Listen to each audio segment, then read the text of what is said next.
guys, welcome to my channel.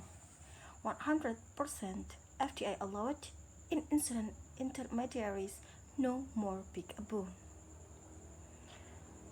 Notification of the amendment rules, the non-debt rules quite strongly continued to prescribe a 49% sectoral cap for foreign investment in insurance intermediaries. The non-debt rules were subsequently amended on December 5, 2019 by way of the Foreign Exchange Management Non-Debt Instrument Amendment Rules 2019. However, strongly again, this side amendment also did not revise foreign investment cap of insurance intermediaries. Fast forward to April 27, 2020, close to 3 months after the first amendment to the no-debt rules, the Department of Economic Affairs of the Ministry of Finance, Government of India has finally revised the sectoral cap for insurance intermediaries to allow for 100% foreign investment in insurance intermediaries by issuing the non-debt second amendment. With this floodgates for the future foreign investment in insurance intermediaries have been fully opened, probably at the right time given the impact of COVID-19 and the severe need for a stimulus to foreign investment activity.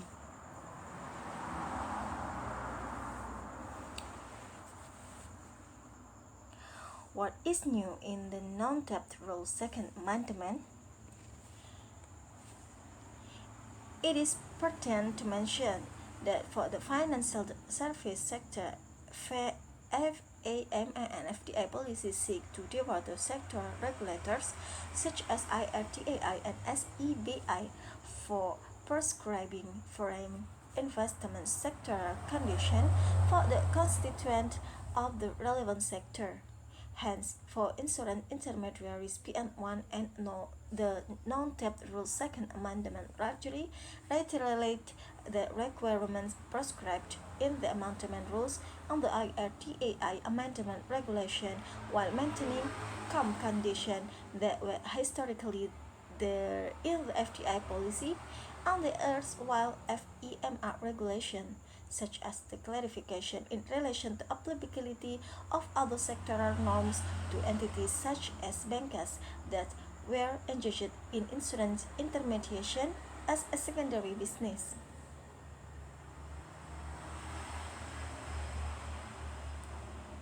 That said, it is pertinent to mention that the amendment made by way of PN1 and non-debt rule second amendment continue to provide that all foreign investment in insurance intermediaries will be subject to verification by the IRDAI. This verification requirement had always been a part of the foreign investment rules.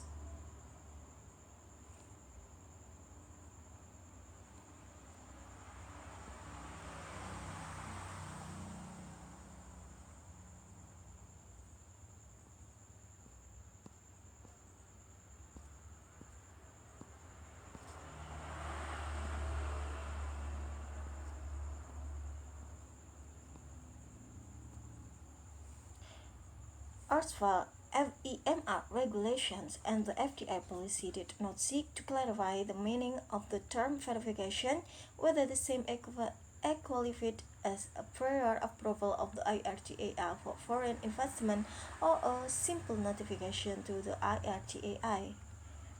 The answer to this question was always simple in case of transaction, which triggered IRDAI prescribed threshold for taking prior approval of the IRDAI. For example, for insurance brokers, the IRDAI Insurance Brokers Regulations 2018 clearly specify that insurance brokers shall seek prior IRDAI approval for any transfer of shares or issue of equity capital that would result in the total paid-up capital holding of the transferee in the shares of the insurance broker to exceed 20% of the insurance broker's paid-up capital.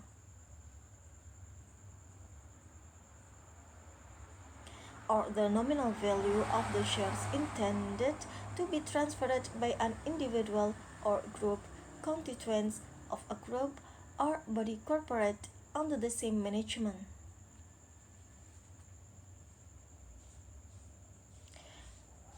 Jointly or severally exceeds 10% of the paid-up capital of the insurance broker. However, the meaning of the term verification is unclear for foreign investment that do not trigger any IRTAI prescribed the threshold, and foreign investment in intermediaries that are only required to be notified to the IRTAI post completion of the investment. This is true in case of insurance surveyors and loss assessors.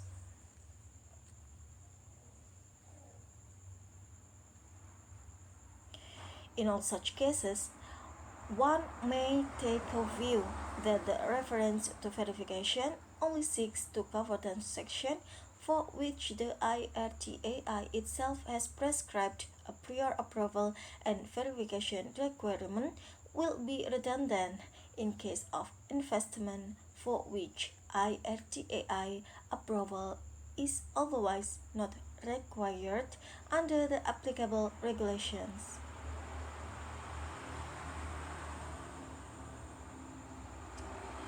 However, the possibility of the IRTAI reading the verification requirement to mean prior notification, prior consultation of, or even a prior approval cannot be ruled out,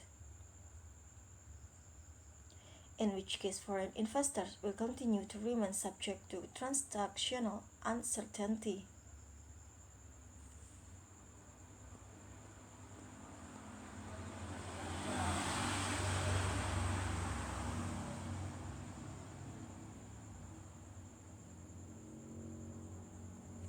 I will repeat again. Whether the same qualifies as a prior approval of the IRTAI for foreign investment or a simple notification to the IRTAI, the answer to this question was always simple in case of transactions which trigger IRTAI prescribed threshold for taking prior approval of the IRTAI. For example, for insurance brokers, the IRTAI Insurance Brokers Regulations to the 2018 clearly specify that insurance brokers shall seek prior IRTAI approval for any transfer of shares of issue of equity capital that were resolved. The total paid-up capital holding of the transferee in the shares of the insurance broker to exceed 20% of the insurance broker's paid-up capital, or the nominal value of the share intended to be transferred by an individual or group constituent of a group or body corporate under the same management, jointly or severally exceed 10% of the paid-up capital of the insurance broker. However, the meaning of the verification is unclear for foreign investment that do not trigger any IRTAI prescribed thresholds, and foreign investment in intermediaries that are only required to be notified to the IRTAI post completion of the investment. This is true in case of insurance surveyors and loss assessors. In all such cases, one may take a view that the reference to verification only seeks to cover transactions for which the IRTAI itself has prescribed a prior approval, and verification requirement will be redundant in case of investment for which IRTAI approval is otherwise not required under the applicable regulations. However, the possibility of the IRTAI reading the verification requirement to mean prior notification, prior consultation, or even a prior approval cannot be ruled out, in which case foreign investors will continue to remain subject to transactional uncertainty. Okay guys, thank you for watching this video. Hope you enjoy it. Don't forget to subscribe, like, and comment this video. Share this video to your friend, to your family, and someone love. Goodbye